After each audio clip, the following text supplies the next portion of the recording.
சொல்லுங்க சித்தி, அவர் யார் பக்கம் போவாரு? எப்பவுமே ஃபர்ஸ்ட் தாமா பெஸ்ட். அதனால அவரு முதல் காதலியை தேடிதாம போவாரு. யாரா இருந்தாலும் அப்படிதான் போவாங்களா? முதல் காதல யாராலையும் மறக்க முடியாது. அது ரொம்ப புனிதமானது. முதல் அடி, முதல் பேச்சு, முதல் வெற்றி, முதல் தோல்வி, முதல் காதல், அதெல்லாம் மறக்கவே முடியாது. ஜென்மத்துக்கும் மனசுல இருந்தே போகாதுமா. என்னாச்சு மங்கா?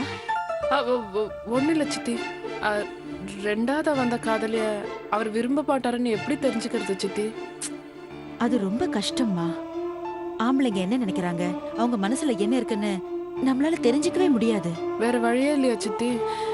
அவங்களுக்காக காத்திருக்கிறத தவிர வேற வழியே இல்லம்மா. எவ்வளவு நாளைக்கு? அதையும் சொல்ல முடியாது.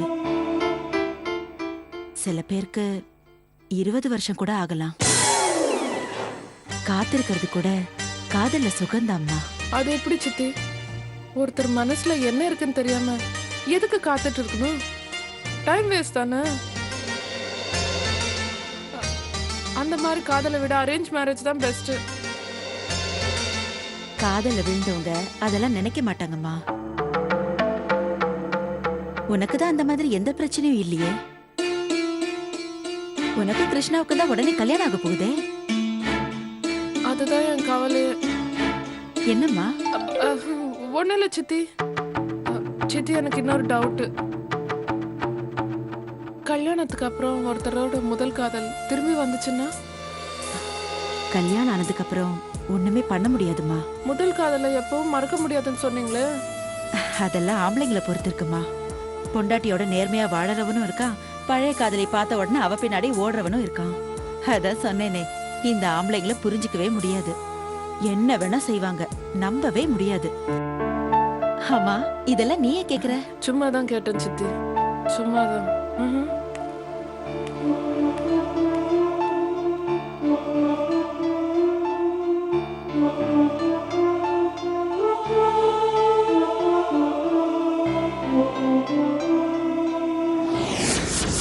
டேராம், என்னம்மா? இங்க வா. கூப்பிடும் போது சைலண்டா கூப்பிடுவாங்க, அப்புறமா வைலண்டா ஏதாவது சொல்லுவாங்க. வாட் மாம்? அப்பா எங்க? அவர் எங்கேயாவது இருப்பாருடா. முதல்ல நீ ஃப்ரெஷ் ஆயிட்டு ட்ரெஸ்ஸை மாத்திட்டு வா, நம்ம வெளியே போலாம். எங்க? பப்புக்குடா. வாட்? பப்புக்கா? எதுக்கு? பொண்ணுங்களை பாக்கடா. நீ லவ் பண்ணும்ல? நானா? நீதான்டா. நான் ஒரு பணக்கார பொண்ணை செலக்ட் பண்ணி வச்சிருக்கேன். அவ அடிக்கடி பப்புக்கு தான் வருவாளாம். நீ அந்த பொண்ணை பார்த்து லவ் பண்ணு. உன் லவரை தாத்தாவுக்கு இன்ட்ரோடியூஸ் பண்ணு. அதுக்கப்புறம் உன் கல்யாணத்தை நான் நடத்தி வைக்கிறேன். என்னடா பாத்துட்டு இருக்க? சீக்கிரம் போய் ரெடி ஆகு. நல்லா கலர்ஃபுல்லா ட்ரெஸ் பண்ணிட்டு சீக்கிரம் வாடா போலாம். அம்மா அம்மா இருமா, நீ பாட்டு பேசிட்டே இருக்க. நான் சொல்றது கேளுமா. என்ன? பப்புக்கு வேணாமா? ஏன்டா? ஏன்? அது பணக்கார பொண்ணுங்களா பப்புக்கு வர்றது இல்ல. ஏன்? ஏன்? டான்ஸ் போர் அடிச்சு போச்சான். ஸ்மோக்கிங் ட்ரிங்கிங் எல்லாம் உடம்புக்கு கெடுதல்னு எல்லாத்தையும் விட்டாங்களாம். அதனால யாருமே பப்புக்கு வர்றது இல்லையா? அப்படியா? ஆமாமா. ஏண்டா, பப்ப நம்பியே ஒரு குரூப் சுத்துமாமே, அந்த பொண்ணுங்கெல்லாம் எங்க போறாங்க? கோயிலுக்குமா. கோவிலுக்கா? ஆமாமா. அங்க போனா மனசு நிம்மதியாகுமா, உடம்பு ஆரோக்கியமாகுமா, ஆசைப்பட்ட மாதிரி புருஷ் கிடைப்பானா அப்படின்னு ஒரு பிட் நோட்டீஸ்ல படிச்சுட்டு எல்லா பொண்ணுங்களும் கோயில் கோலன்னு சுத்த ஆரம்பிச்சிட்டாங்களாம். அப்பவா நம்மள கோயிலுக்கு போலாம். நான் எதுக்குமா? நீ மட்டும் போ, நல்லா சாமி கும்பிடு. சாமி சாமி, எனக்கு நல்ல புத்தி நிறைய இருக்கு, அது பத்தாது, இன்னும் கொஞ்சம் போட்டு கொடு அப்படின்னு வேண்டிக்கோ. அப்புறம் கோயில்ல ஒரு நல்ல பொண்ண செலக்ட் பண்ணு. முதல்ல அவள தாத்தா கிட்ட காட்டு, அப்புறம் வீட்டுல இருக்கிற எல்லாருக்கும் காட்டு. உங்க எல்லாருக்கும் பிடிச்சிருந்தா அவளே நான் கல்யாணம் பண்ணிக்கிறேன். என்ன, ஓகேவா? சொல்லுமா, ஓகேவா? நான் கிளம்பவா? சரிப்பா, நீ போய் சாப்பிடு. சரிம்மா, நம்பிட்டாங்க. எப்பா தப்பிச்சண்டா சாமி. டேய் இங்க வாடா. அப்பா என்னாச்சுப்பா? டேய் உங்க அம்மாவே பப்புக்கு கூப்பிடுறா, போறதை விட்டுட்டு கோவிலுக்கு போகணும்னு கதை சொல்லி அவளே ஏமாத்துற. நல்ல சான்ஸை மிஸ் பண்ணிட்டேடா. ச்சே. எல்லாத்தையும் கேட்டிங்களா? ஆ முழுசா கேட்டேன். ஏடா பப்புக்கு போறதா உனக்கு உயிராச்சடா, ஏன்டா வேணான்னு சொன்ன? ஏன்பா உங்களுக்கு கொஞ்சமாவது அறிவு இருக்கான்னு கேக்குறியா? ஆமா, அம்மாவை கூட்டிட்டு யாராவது பப்புக்கு போவாங்களா? போங்கப்பா. டேய் டேய் டேய் டேய் இருடா. டேய் டேய் இருடா. ஏடா நீ ஏடா உங்க அம்மா பப்புக்கு கூட்ட? அவளை தான்டா பப்புக்கு வரேன்னு சொன்னா. சொன்னா அவங்க கூட போறதா? மை சன், உங்க அம்மா பப்புக்கு குடிக்க வரேன்னு சொல்ல, குடும்பம் நடத்துறதுக்கு உனக்கு ஒரு பொண்ணு தேடதான் வரேன்னு சொன்னா. எங்க பப்ளியா? வேற என்ன பண்றது? இப்ப பொண்ணுங்கள்லாம் அதிக நேரம் அங்கதானே இருக்காங்க. திரும்பவுமா? என்னமோ இதெல்லாம் பார்க்காத மாதிரி முறைக்கிற. இங்க பாருடா, உங்க அம்மாவை பப்பு கூட்டிட்டு போய் சைட் டிஷ் வாங்கி கொடுத்துட்டு ஒரு ஓரமா உட்கார வச்சுட்டு நாமளும் ஒரு ஓரமா உட்காந்து ஜாலியா தண்ணி அடிச்சுக்கலாம்டா. எல்லாத்தையும் கெடுத்துச்சேடா. உன்னை நம்பி நான் ரெடியா வேற நின்றுட்டு இருந்தேன். டாட், இப்ப என்ன? நீங்க பப்ல போய் தண்ணி அடிக்கணும், அவ்வளவுதானே? டேய் உங்க அம்மா வேணும்னா நான் கூட்டிட்டு போறேன். அந்த லைசன்ஸ் உனக்கு தான்டா இருக்கு, எனக்கு கிடையாது. பப்புக்கு போறேன்னு தெரிஞ்ச உங்க அம்மா என்ன கொன்னுடுவா. அப்புறம் என்கிட்ட வரேன்னு அடம் பிடிக்கிறீங்க? அது உங்க அம்மா கூப்பிட்டதுரா, அதுக்கு தான் வேட்டு வச்சுட்டியே. போயிருந்தா உனக்கு பொண்ணு பாக்குற சாக்குல நானும் 4 ஃபிகரை சைட் அடிச்சிருப்பேன். ஏன் டாட், உங்க டீனேஜ்ல நீங்க சைட் அடிச்சதே இல்லையா? இல்லடா, பட் ஒரே ஒரு பொண்ணை பத்திரமா காதலிச்சேன். நிஜமாவா? அது கல்யாணம் வரைக்கும் வந்துருச்சு. அப்புறம் அவளே கல்யாணம் பண்ணிக்கிட்டேன். டாட், மம்மியே சொல்றீங்களா? ஆமாண்டா, அவ உனக்கு மம்மி, உன் மம்மிக்கு நான் டம்மி. கரெக்ட். தாலி கட்டின அந்த நிமிஷம் தாண்டா தலை குனிஞ்சா. அதுக்கப்புறம் காலத்துக்கு நான் தாண்டா தலை குனிஞ்சிட்டு இருக்கேன். ஐயோ பாவம். அவசரப்பட்டு தப்பு பண்ணிட்டு இப்ப பொறுமையா வருத்தப்பட்டு இருக்கேன். ஆனா உங்க அம்மா கல்யாணம் பண்ணதாண்டா எனக்கு ஒரு பெரிய கிஃப்ட் கிடைச்சது. என்ன கிஃப்ட் டாட்? நீதான்டா.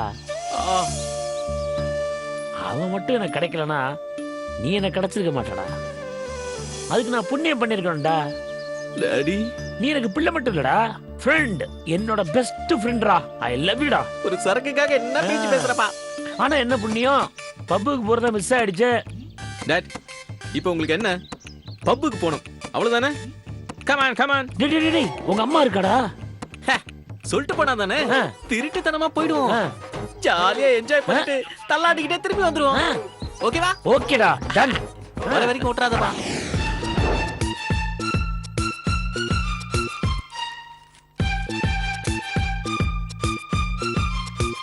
எப்படி பார்த்தாலும் 10 ரூபாய் குறையுது.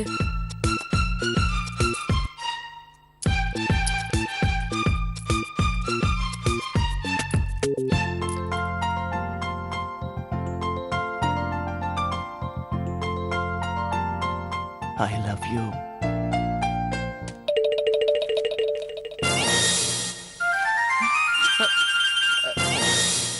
என்னாச்சு மங்க? இப்ப நீ ஏதாவது சொன்னியா? இல்லையே, நான் எதுவும் சொல்லியே.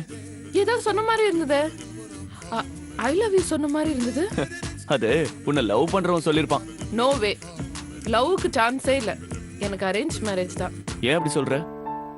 அரேஞ்ச் மேரேஜ்ல தான் ப்ராப்ளமே இருக்காது. லவ் மேரேஜ்ல ஏகப்பட்ட பிரச்சனை. என்ன ப்ராப்ளம்? நிறைய இருக்கும் கிருஷ்ணா. முதல்ல ஒரு நல்ல லவ்வரை பிடிக்கணும், நமக்கு அவனை பிடிக்கணும், அவனுக்கு நம்மளை பிடிக்கணும், 2 பேருக்கும் டீப்பா லவ் வரணும்.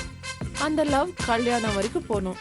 பெரியவங்க ஒத்துக்கலன்னா ஊரை விட்டு ஓடணும், இல்லைன்னா காதலை விட்டு பிரியணும். இப்படி நிறைய ப்ராப்ளம் இருக்கு. ரொம்ப கஷ்டம் கிருஷ்ணா. காலையில இருந்து சாயங்காலம் வரைக்கும் ஆஃபீஸ் வேலையே சரியா இருக்கு. இதுல லவ்வும் சேர்ந்துச்சுன்னா ரொம்ப அவஸ்தை கிருஷ்ணா. ஃப்ரீ ஆகுது. இல்ல மகா, நீ தப்பா யோசிச்சுட்டு இருக்க. இல்ல கேட்டி, நான் கரெக்டா தான் யோசிக்கிறேன். ஆனா அது உனக்கு தப்பா தெரியும். ஏன்னா நீ பணக்கார வீட்டு பையன், சும்மா டைம் பாஸ்க்கு லவ் பண்ணுவேன். எத்தனை பேர்கிட்ட எத்தனை வாட்டி வேணுமானாலும் ஐ லவ் யூன்னு சொல்லுவேன். ஆனா என் கதை வேற. நாங்க மிடில் கிளாஸ், என்கிட்ட பணம் இல்ல, இன்னும் நிறைய பிரச்சனை இருக்கு. அப்படி என்ன பிரச்சனை உனக்கு? நிறைய இருக்கு பாரு. கணக்குல 10 ரூபாய் தான் குறையுது. ஆனா போனா போதுன்னு விட முடியலையே. மறுபடியும் மறுபடியும் கூட்டிகிட்டே இருக்கேன். அன்னைக்கு கூட 5 ரூபாய் குறையுதுன்னு சொன்ன. ஆமா சொன்னேன். போனா போது நான் தரேன்னு நீயும் தான் சொன்ன. ஆனா இது வரைக்கும் தரலையே.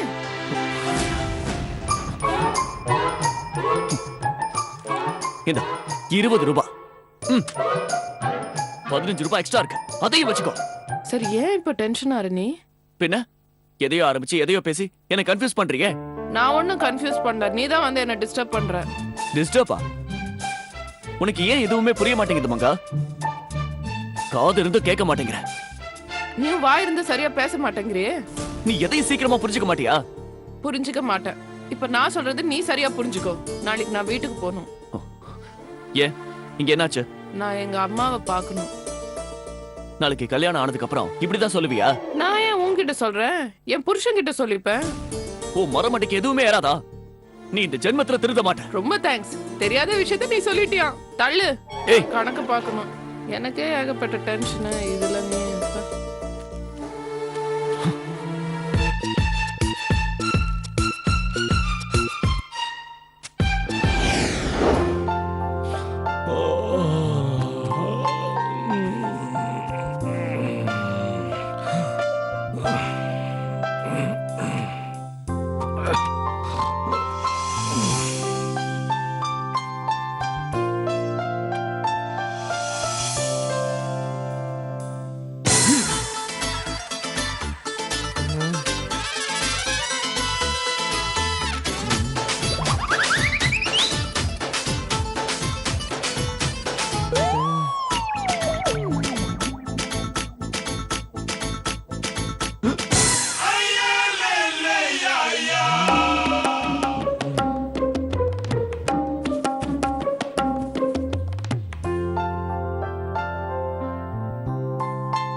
புஜ்ஜி கண்ணா, ஆட இவ்ளோ சீக்கிரம் எழுந்திரிச்சிட்டியா?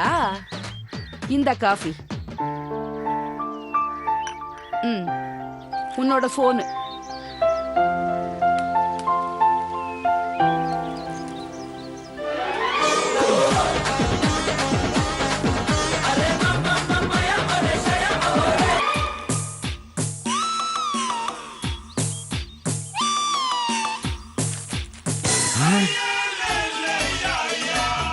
என்னடா ஆச்சு? ஒண்ணு இல்ல.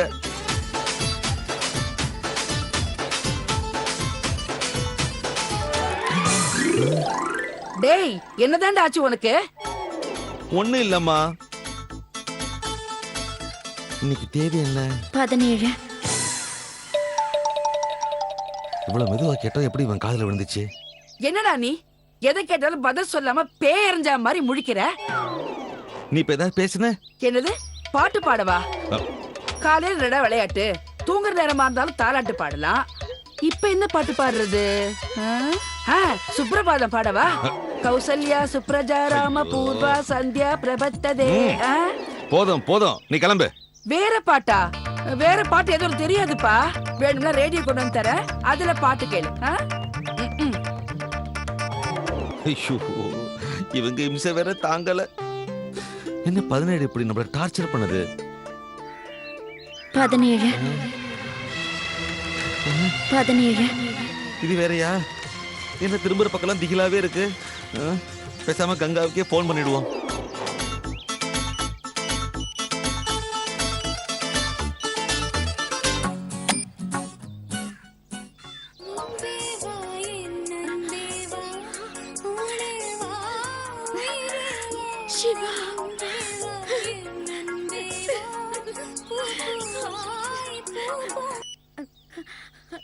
என்னங்க, இன்னைக்கு தீபாவளியா, பொங்கலா, இல்ல வருஷ பிறப்பா? என்ன விசேஷம்? விசேஷம் இல்லைங்க, துக்கம். ஏன் அவசரப்படுறீங்க? நான் எதுக்காக ஃபோன் பண்ணேன்னு உங்ககிட்ட சொன்னேனா?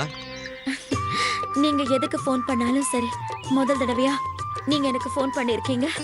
சொல்லுங்க, என்ன விசேஷம்? எங்க வீட்ல பேய் சுத்துதுங்க. ஆமா, இன்னைக்கு என்ன 17வது நாளா? என்னங்க, இன்னைக்கு எனக்கு டபுள் சந்தோஷங்க. நீங்களே எனக்கு ஃபோன் பண்ணிருக்கீங்க, அப்புறம் நான் சொல்ல வேண்டிய டயலாக நீங்க சொல்லிருக்கீங்க. இந்த நாளை என்னால மறக்கவே முடியாதுங்க.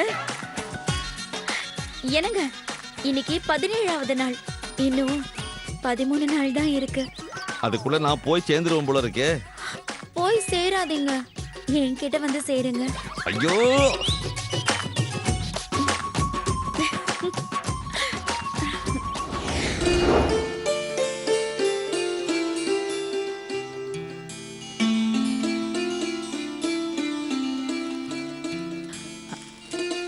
இந்த வீட பாத்தீங்களா நீ? 25 லட்சத்துல இருந்து ஸ்டார்ட் ஆகுதான். ரொம்ப அழகா இருக்குல்ல? இந்த சின்ன வீடு நமக்கு எதுக்கு பார்வதி? வீடுனா 25 லட்சம் இல்ல, அட்லீஸ்ட் 25 கோடியாவது இருக்கணும். அதான் நம்ம லெவலுக்கு ஓகே. நீங்க எல்லாமே பெரிய ரேஞ்சில தான் யோசிப்பீங்களா நீ? இத பார் பார்வதி, நம்மள மாதிரி பெரிய ரேஞ்சில இருக்கிறவங்க யோசிக்கிற எல்லாத்தையுமே பெரிய ரேஞ்சில தான் யோசிக்கணும். கொஞ்சம் கூட கீழே இறங்க கூடாது. நமக்கு தான் இவ்வளவு பெரிய வீடு இருக்குதே, நீ எதுக்கு இந்த மாதிரி வீடெல்லாம் பாக்குற? நமக்கு இல்ல அண்ணி, நாளைக்கே நம்ம கிருஷ்ணாவுக்கும் மங்கம்மாவுக்கும் கல்யாணம் ஆயிடுச்சுன்னா அவங்க கொஞ்ச நாள் தனியா இருக்கணும்ல, அதுக்காகத்தான். ஹனிமூனா? அதுக்கு எங்கேயாவது ஃபாரின் அனுப்பலாமே, சென்னையில எதுக்கு? இல்ல அண்ணி, ஹனிமூன் போயிட்டு வந்ததுக்கு அப்புறம் அவங்க கொஞ்ச நாள் தனியா இருக்கிறது தான் பெட்டர்னு நினைக்கிறேன். அப்பதான் அவங்க 2 பேரும் ஒருத்தர் ஒருத்தர் நல்லா புரிஞ்சுக்கிட்டு எந்த மிஸ் அண்டர்ஸ்டாண்டிங்கும் இல்லாம எப்பவும் ஒத்துமையா இருப்பாங்க. ஐயோ, நமக்கு தான் சிட்டிக்கு வெளியில ஒரு கெஸ்ட் ஹவுஸ் இருக்கே. கல்யாணத்துக்கு அப்புறம் கிருஷ்ணாவை அந்த கெஸ்ட் ஹவுஸ்க்கு அனுப்பிச்சிடலாம் நீ இல்ல? அந்த கெஸ்ட் ஹவுஸ் கிருஷ்ணாவுக்கு எப்படி சேரும் பார்வதி? ராம் தானே பெரியவன், அவனுக்கு தானே சேரணும். ராம் பெரியவனா இருந்தாலும் கிருஷ்ணாவுக்கு தானே முதல்ல கல்யாணம் ஆக போகுது. கல்யாணம் முக்கியம் இல்ல பார்வதி, சின்னவங்க பெரியவங்க தான் முக்கியம். அப்படி பார்த்தா எங்க அப்பாவுக்கு முதல் பேத்தி மூத்த பேத்தி மங்கம்மா தான். கெஸ்ட் ஹவுஸ் அவளுக்கு தானே போகும். அப்படி பார்த்தாலும் கெஸ்ட் ஹவுஸ் கிருஷ்ணாவுக்கு தானே. நீ என்ன பொண்ணு வீட்டுக்காரி மாதிரியே பேசுற? பொண்ணு வீட்டுக்காரியா? பொண்ணுக்கு அம்மா நானு, அப்ப நான் தானே பொண்ணு வீட்டுக்காரி. என்ன கேட்காம அவங்களே பேசுறாங்க. நாம பேசி என்ன பிரயோஜனம் அண்ணி? எல்லாருக்கும் கல்யாணம் ஆனதும் யார் யாருக்கு என்ன கொடுக்கறதுன்னு அப்பா தானே முடிவு பண்ணணும். முடியாதுமா, அது வரைக்கும் பொறுத்திருக்க என்னால முடியாது. யாருக்கு என்ன சொத்துன்னு இப்பவே எனக்கு தெரிஞ்சாகணும். உங்க ப்ராப்ளம் சால்வ் ஆயிடுச்சா? நாங்க என்ன பிரச்சனை பண்ணோம்? பண்ணலையா? அப்ப நான் பண்றேன். ஐயோ கடவுளே, இந்த அநியாயத்தை கேட்க யாருமே இல்லையா? ஐயோ இல்லங்கக்கா. ஏய் கங்கா, அக்கா. ஏய் அக்கா. ஐயோ, இப்படி எல்லாம் நடக்குது, யாரும் கேட்க மாட்டீங்களா? எல்லாரும் வாங்க, எல்லாரும் வாங்க. எல்லாம் எங்க போனீங்க? மங்கா, கிருஷ்ணா, ராம், எல்லாரும் வாங்களே. ஐயோ, என்ன பண்றீங்கக்கா? சாதாரண பிரச்சனை இல்லம்மா, தலை போற பிரச்சனை. கூப்பிடு அப்பாவை. அப்பாவை கூப்பிடு. அப்பா. என்னம்மா ஆச்சு? எதுவுமே நடக்கல. எதுவுமே நடக்கலன்னா ஏன் கத்துற? நானும் நடக்கலன்னா கத்துறமா. என்ன நடக்கணும்? சொத்தை பிரிக்கணும்.